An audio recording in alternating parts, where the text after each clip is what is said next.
안녕하십니까. 이제 오늘은 제2장 청소년 문제의 원인과 배경에 대해서 알아보도록 하겠습니다. 이제 그 청소년 문제는 그 개념을 좀 알아보면요. 사람이라고 한다면 누구나 크고 작은 많은 문제들을 체험하고 해결하면서 성장합니다. 지금 강의를 듣는 여러분들이나 저나 다 똑같이 청소년기를 겪었고요. 이러한 문제가 있었고 저러한 문제를 해결하고 하는 그런 성장과 경영이 있었다는 것입니다. 그런데요, 삶은 사실 따져보면은 청소년기뿐만 아니라 어느 시기든지 일어날 수가 있는 것입니다. 여러분들 지금 많은 문제 일어나고 있죠? 그렇기 때문에 문제 자체에 초점을 맞추고 살게 되면 오랜 시간 문제에 얽매여 살아갈 수가 있습니다. 그러므로 문제 자체가 아니고요.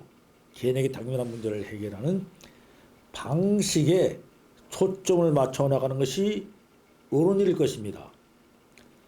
청소년 문제 정의를 내리는 일도 문제 해결 방식에 맞춰서 이를 다루어야 한다는 것이 오늘날 청소년 문제를 연구하는 학자들이 견해인 것입니다. 청소년 문제라는 단어는 청소년 문제 행동이라는 용어와 혼용해서 사용되기도 하지요. 사실 문제 행동은 청소년기에만 국간적으로 발생되는 문제가 아니라 생애 전반에 걸쳐서 누구에게나 일어날 수 있는 인간 행동이라고 할 수 있는 것입니다. 이 세상을 살아가는 동안에 우리 인생은 누구나 인생의 전 과정을 통하여 크고 작은 수많은 문제들을 만나고요. 이걸 해결하고 극복하는 과정에서 성숙하고 성장하게 되어 있는 것입니다. 자, 이러한 우리가 배경을 지식으로 이제 청소년 문제 개념을 생각해 보도록 하겠습니다. 청소년 문제학과 개념은요, 청소년이라는 특정한 세대 집단과 관련된 사회 문제입니다. 이러한 문제에 대해서 사회적인 관심과 노력을 통해서 해결하고 개선해야 될 재화 문제를 통칭해서 우리는 청소년 문제라고 하는 것입니다. 퓰러라는 그 학자의 청소년 문제에 관한 얘기를 한번 생각해 보겠습니다. 퓰러는요, 청소년 문제를 무엇이라고 정의했는가 하면요, 첫 번째, 법을 어기는 행위다 이렇게 얘기했습니다. 법과 연관성을 지었고요. 둘째, 청소년을 대상으로 한 범위다. 그렇죠. 대상은 청소년에 한정된 것이고요. 그 다음에 비행이다. 그리고 방임, 속박, 학대, 가정 불화를 갖다가 청소년 문제로 보았습니다. 이것은 일반 우리가 그렇다고 볼 수가 있는 것입니다. 그러면 청소년 문제의 원인과 배경에 대해서 생각해 보도록 하겠습니다. 도대체 청소년 문제의 원인이 무엇인가를 갖다가 알아보는 것입니다. 청소년 문제의 원인은요, 제일 먼저 이혼과 한부모 가족입니다. 자, 보호자의 가정 및 경제 활동이 부담이 발생해서요. 그렇죠. 보호자의 가정이 깨어지거나 경제 활동에 부담이 발생하여 청소년은 상실감 등의 심리적 문제가 발생하게 되고요. 생활에서 부정 등을 경험할 수 있게 되는 것입니다. 부모의 이혼 가정에서요, 부정적 가정 환경에 청소년이 장기간 노출하게 되면요, 청소년이 심리적, 정서적, 물리적, 정서 상처가 발생하게 되고 이것이 사회적인 일탈 행위로 이어지게 되는 것입니다. 다음은 핵가족화와 자녀 간의 변화입니다. 자, 핵가족이 반대되는 학대 가족 속의 인간관계에서는요, 많은 사람이 통해서 여러 인간이 가져야 할 덕목을 배울 수 있는 기회가 있었는데 핵가족은 이러한 기회가 감소됐고요. 또 욕구를 억제하고 양보협동하는 경험이 기회가 굉장히 부족하게 되죠. 또 가정교육이 부재로 청소년들은 심리적으로 또 행동적 부적인 현상을 나타낸 것을 보이게 되는 것입니다. 다음은 우리 사회 현실이 맞벌이 부부가 증가됐고요. 이로 인한 소원한 부모 자녀 관계로 이어지게 되었습니다. 이것이 또한 청소년 문제의 원인이 되는 것입니다. 자, 핵가족의 역량과 동시에 맞물리는 취업 부모의 양육 부담 증대는 부부간의 갈등 문제를 발생하게 되고요. 또 이는 부모의 경제활동 시간 확대는 가정 시간의 감소로 연결될 수가 있어서 청소년들은 고립감과 외로움이 발생하게 되죠. 그리고 부모와 친밀감 형성에 어려움을 보이게 되는 것입니다. 이렇듯 부모와 자녀에 대한 물질적 보상으로 자녀는 물질적 추구적인 가치관을 학습하게 되고 이것은 일탈 행동으로까지 이어지게 되는 것입니다. 다음에 그러면 청소년 문제의 배경에 대해서 알아보도록 하겠습니다.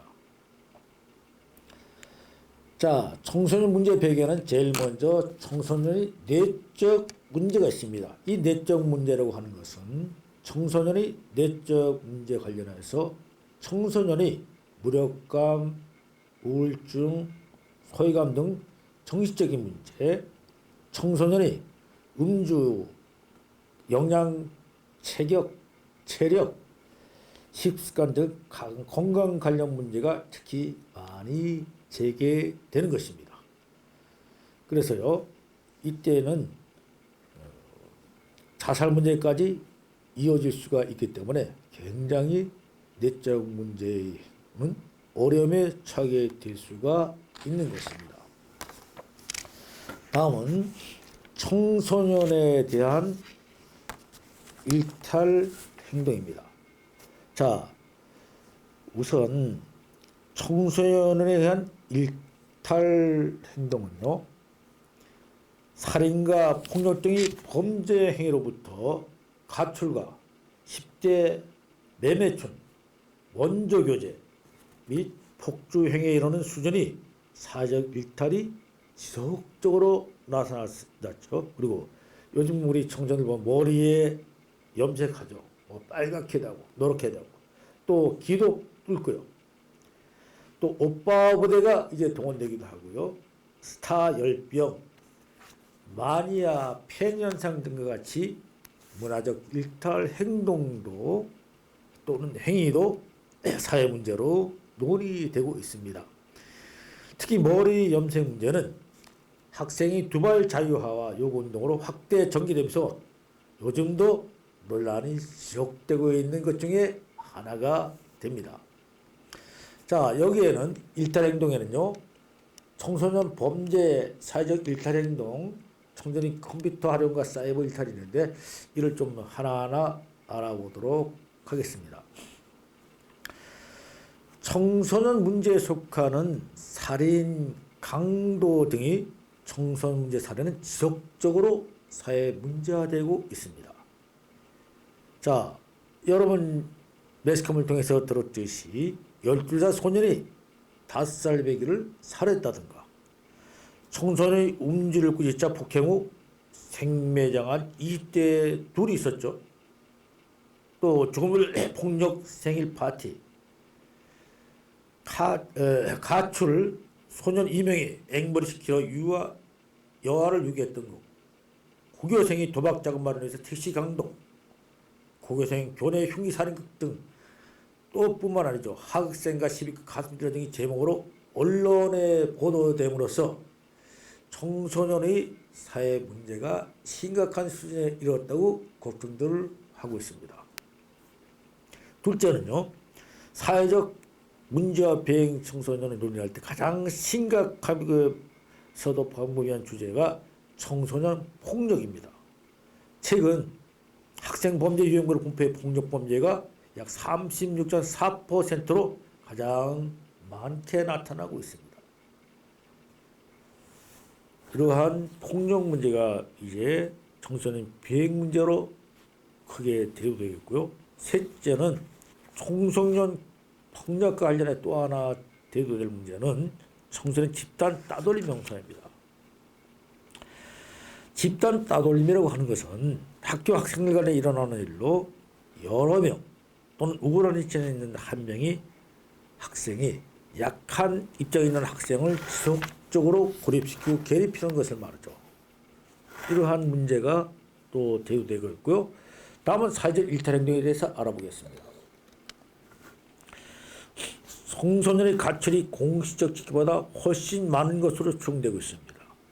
가출의 경로에 관련해서는 불법 고용 문제, 또 자발적인 향락 사업에 들어가는 산업에 유입되는 문제 등이 있습니다. 공식적으로 집계된 가출 청소년 수보다 실제 가출 청소년이 훨씬 많을 것으로 추정되는데요. 가출 경험 청소년의 재가출 비율이 약 30%에 달함으로써 청소년기 가출은 상습적인 가출로 이어지게 되는 것입니다. 가출하게 되면 또 어떤 문제가 생기나요? 학교 중도 탈락으로 이어지게 되겠죠. 그래서 가출 후 이란 그 퇴학생 수의 3분의 1을 차지하는 것을 보고요. 되고 있습니다. 그리고 가출 후에는 다양한 이동 경로를 통해서 직면한 일탈의 문제는 상당히 심한데 특히 생존을 하기 위해서 유흥업소에 불법 고용되거나 혹은 자발적으로 향락산업에 유입되고 있는 가출 청소년이 양적으로 증가하고 있다는 문제가 있는 것입니다. 자, 사회 일탈 행동에서도 두 번째 문제로는요. 청소년의 사회 일탈과 관련해 가장 많은 문제가 되고 있는 현안은 청년소년 매매친 문제를 들 수가 있습니다. 우리 사회에 여자 청소년이 유흥 향락업소에 취업하여 접객행위나 음란행위, 더 나아가 성적 행위를 하고 있다는 것은 분명 새로운 사실은 아니지만 청소년 매매친이 특정 장소에 구애받지 않고 무차별적으로 일어나고 있으며 학생들을 포함한 일반 청소년들로 확산되고 있어 더욱 세간의 관심을 끌고 있는 것입니다. 자, 단란주점이 미성년자의 윤락을 주장하는 새로운 업소로 부상하고 있으며 심지어 노래방에서까지 유사한 상황이 일어나고 있는 실정입니다. 이런 상황에 따라서 우리 정부에서는 아동 청소년의 성보호에 관한 법률을 통해 미성년자의 매매천을 알선한 윤락업주와 미성년자와 성거래를 한 수요자에 대한 형벌을 대폭 강화하고 이들 명단을 공개하는 등 미성년자 매매청의 효율 방지에 데 집중하고 있습니다. 자, 사회적 일탈 행동의 세 번째 문제로서는요. 오토바이 폭죽에 이어서 자동차 폭죽이 있죠. 그리고 무면허 음주운전 등에 의한 위법 행위가 새로운 문제로 나타나고 있다는 것입니다. 이렇듯 우리 사회에는 청소년들이 이제 자꾸만 여러 문제점으로 부각되고 있다는 것이 참으로 안타깝기 그지없는 일입니다. 자, 다음은 청소년의 컴퓨터 활용과 사이버 일탈에 관해서 알아보도록 하겠습니다. 자, 최근에 청소년에 의한 컴퓨터 개인 몰두 현상 또는 음란물을 접촉하죠.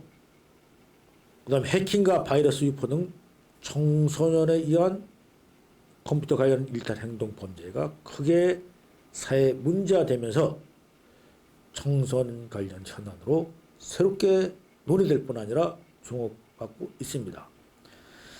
사이버 문화 또는 사이버 일탈로 말할 수 있는 이러한 컴퓨터에 관련된 청소년 문제는 다른 어느 세대보다도 컴퓨터 활용 정도는 능력면에서 앞서고 있는 청소년의 특성을 고려할 때 향후 가장 중요한 현안의 청소년 문제가 될 것이라는 점에서 굉장히 유의할 필요가 있다고 판단합니다.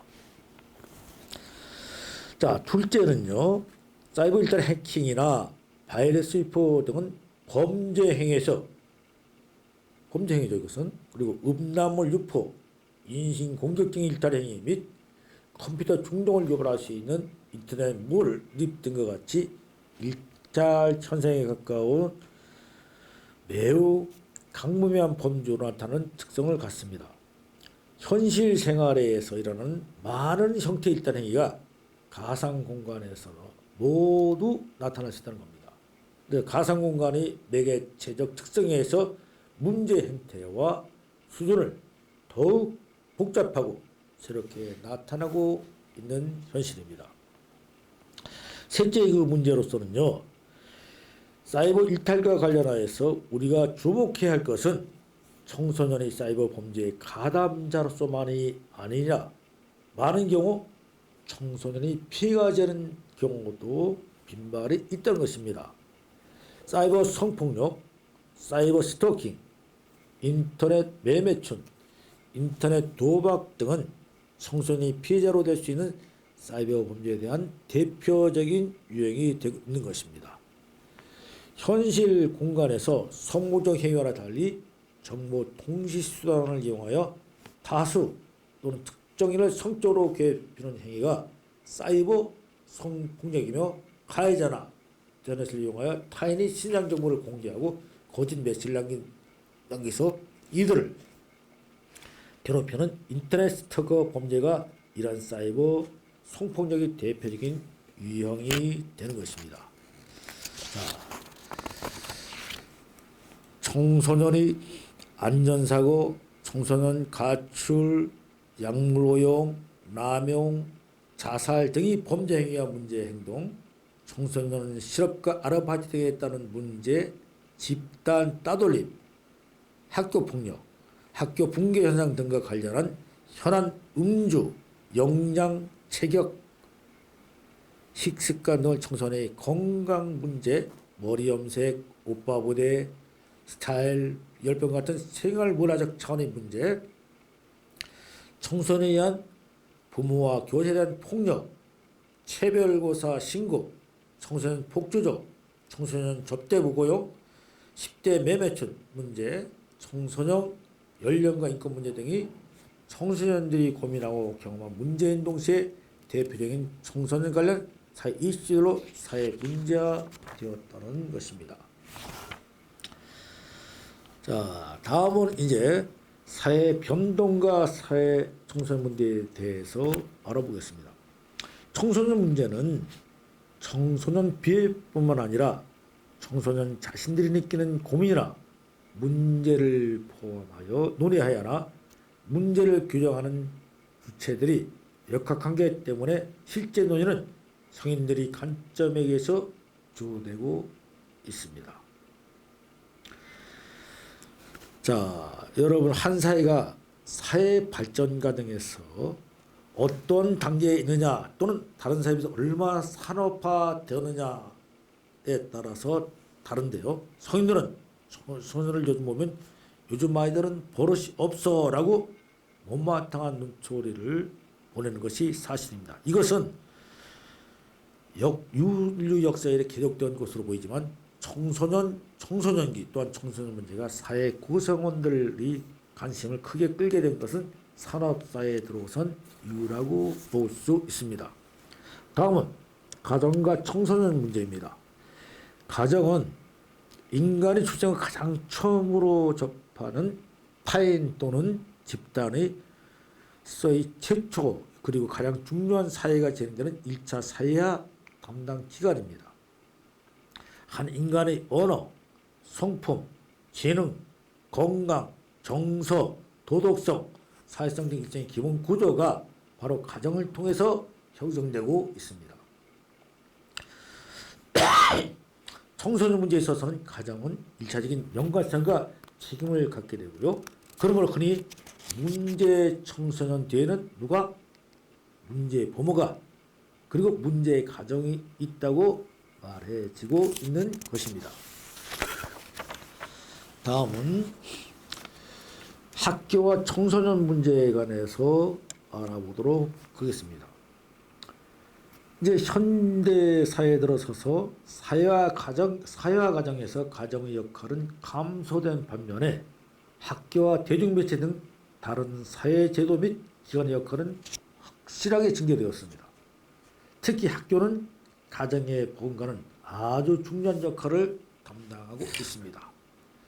학교는 사회에 축적된 지식과 기술 가치죠.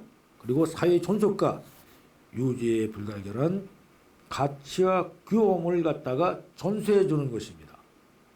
학교에서 사회화는 공식적 교육과정뿐만 아니라 교사 또는 동료와 상호작용 같은 숨은 교육과정을 통해서 이루어지는 것입니다. 자, 학교 생활의 비중이 커지는 만큼 학교가 청소년 성장에 미치는 긍정적인 영향과 함께 부정적인 영향도 증가하고 있으며 오늘날 청소년 문제의 가장 큰 진원지라고 지적되고 있는 것입니다. 다음은 사회 학년과 청소년 문제에 대해서 알아보도록 하겠습니다. 청소년이 살고 있는 가정과 학교는 청소년의 생활에서 매우 중요한 영향을 미치게 됩니다. 가정과 학교에 속해 있는 사회의 정치, 경제, 문화 등은 가정과 학교의 환경을 구성하고 있어 큰 영향력을 행사하는 것입니다.